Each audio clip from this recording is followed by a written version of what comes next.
It is freaking crunch time. Look at all these parts that are still sitting here. 45 days. 45 days. And look what we just got back. Blocks back from the machine shop. Got the crank. Then I got home today. And look at this. Silver Sport Transmissions got us our 2 counter shafts to replace our broken ones. We got one there, one there.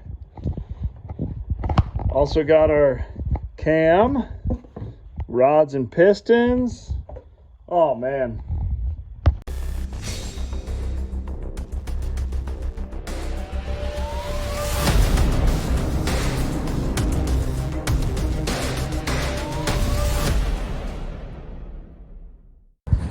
I'm sure y'all are tired of watching me build 351s, so this one's a little different. This is my Speedmaster 351 Windsor block. It's rated 1500 plus to 2000 horsepower, so that's what we're going to try to do with it, but probably not till next year. We're going to run the same turbo setup we had on this just this last year. I've got a bigger cam in it, so we'll have more lift, more duration, but otherwise it'll be the same bore size. It's 30 over. It'll basically be a 414, 427-ish. I haven't done the calculation on it yet based off the pistons I have. But there's the old block. There's Old Faithful. She is tired. Look at the meatiness, though. Like, look at that. I mean, it is. She's beefy. 4-bolt mains.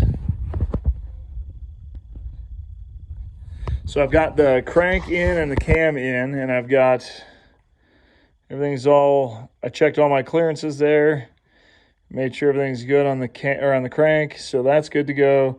Cam, I got that all in. So next we're gonna start filing piston rings. Golly, it's gonna be so much fun. So we're gonna file piston rings, get all that stuff taken care of, and then we're gonna check clearances on our rod journals, and then hopefully from there, I mean, it'll just blossom as it usually does. This thing's awesome. There's just little things on this that are just better than a factory block. I mean, if you look at the strength and all of the stuff that they added to it, these webbings through here. Also, look at, there's some oil drain back holes that are in the back of these. That way when I'm just giving her the beans, it'll have, with all the oil flowing back this way, it'll have a way to get that oil drained back into the pan, so that's nice. It's got some oil drain back holes up here too, so that'll go from the cylinder head in. So there's just some little nuances. The oil feed on this is like a 3/4 instead of the quarter on the stock block, so had to swap that over. Oil filters on. Just little things, but basically new block and crank and the same old engine. We're going to reuse the same cylinder heads that I had before, these guys here.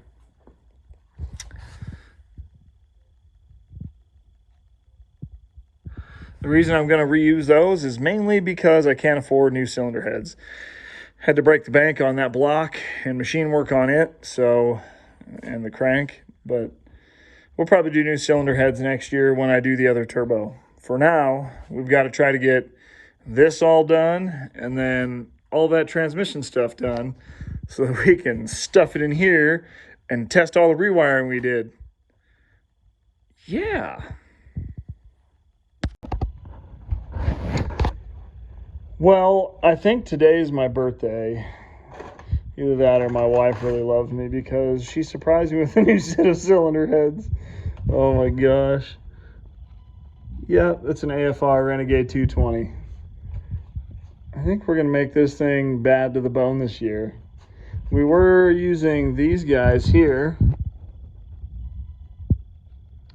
that's what I had last year. That's what I was going to use now. And then I was going to swap to these next year, but man, I tell you what, I've got some great people in my life. It's incredible. So these heads are going to flow so much more than those heads. So the same amount of boost is going to net us more power. It's going to be great. So I ran into an issue with this. I'm going to have to stop here. I've got the crank, cam, and I was putting pistons in. The heads are just set on here for show. You can see I don't have the studs on at all. But we have a problem. The bottom of the skirts was not clearance for the stroker crank. So I'm not sure how that got missed, but I'm gonna have to get that fixed. So I got them all marked where it's got to be clearance, but right now the rod cap is hitting on the bottom of the, let me see if I can show this to you guys. Maybe.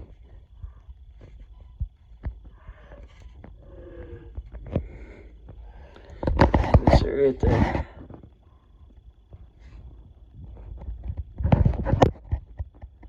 See that? We're gonna have to get that clearanced. So I don't know what that's gonna look like, but I'm probably gonna have to take this all apart, take it back to the machine shop, and have them clearancing on all these cylinders. And then on the back two, on this side, it actually hits the entire sidewall of the block, so that whole thing's got to be clearanced. So I'm not sure what we got to do there, but yeah. So I'm gonna take all this apart. Car is not going to be running this weekend, but at least it's going to be soon. Got all the parts we need. Looks like everything's going to go together really well. And man, do those cylinder heads look good on there.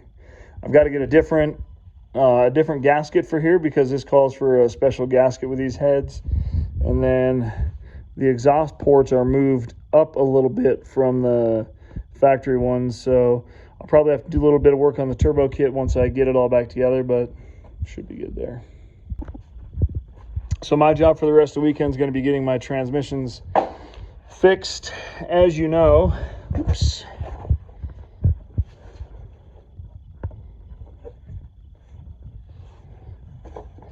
I'll be running the manual transmission for a little bit here, and then later on in the year, I haven't even spilled the beans yet. Oh man, I guess here we go.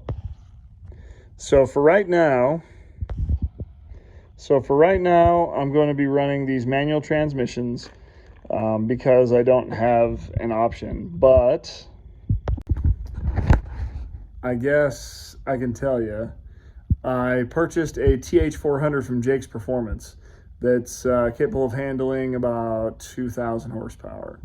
So if my math serves me right, and I think it does, those cylinder heads plus 2 turbos